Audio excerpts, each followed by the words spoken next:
Hi, and welcome to this short tutorial on how to use the Lesson Plan Generator.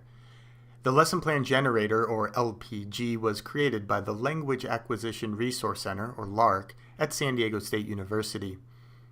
So here we are on the home page, lpg.sdsu.edu, and the first thing you need to do is create an account.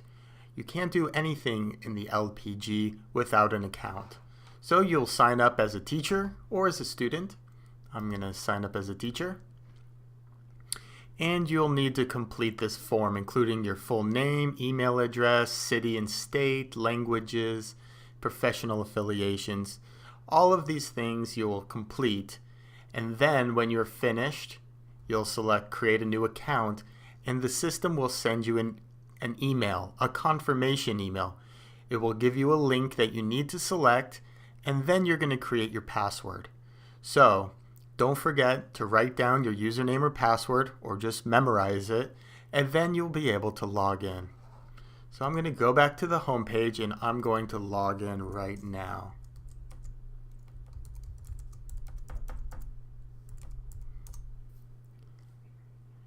And here I am logged into my account, and you'll see on the left side all these options appear. Search options, create content, user menu. All of these will allow you to explore, create, and customize your own profile. Let's start with searching. There's two ways to search, either by using this A through Z, or you'll see it kind of looks like Amazon, where you're able to filter along the left side. It's in alphabetical order if you don't filter anything. But if I want to look for Pashto, I will select Pashto. And now I can find all the lessons in Pashto. I can find all the standalone lessons, and I can also find the units. And I'll explain the difference in just a minute. So use the filtering along the left side here. You can filter by topics, by language, by proficiency level, and you can find some fantastic resources. You can also search by the most recent. And again, you'll have these options on the left side, similar to Amazon, where you can narrow down your search to find exactly what you're looking for. And then when you find something you want to check out, you click on it. And, well, it looks like this one is not public. You have two ways to save lessons you create. You can save it for public or private.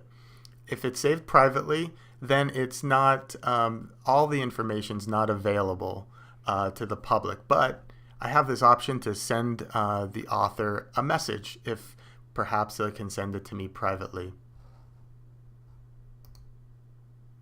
Let's see if I could find one that's public here.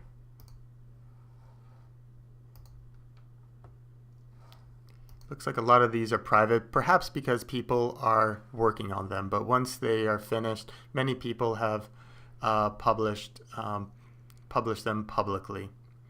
So let's move on here. I'm going to come back to the home page here. The next thing I want to do is create content. I have two options here, create a new unit or create a standalone lesson plan. If I want to create a unit is kind of an umbrella term. It includes many lesson plans within one unit.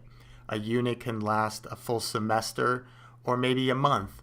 And within that unit, you'll have various lesson plans that you can include. So you can think of the unit as the umbrella with lesson plans all tucked in underneath that is included in that unit. But you can also create a standalone lesson plan.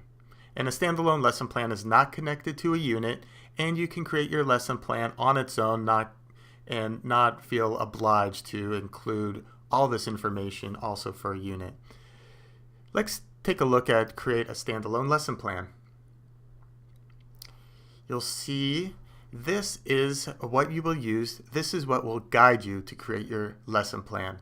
Lesson plans you will create using backwards design, starting with identifying your lesson profile, then identifying the standards, your objectives first, and then your standards, national standards and or California standards. If you're not sure about what the objectives are, we have these nice hover over buttons, these question marks, which will give you some more tips and more information on what we expect you to put in the objective sections. And as you fill these out,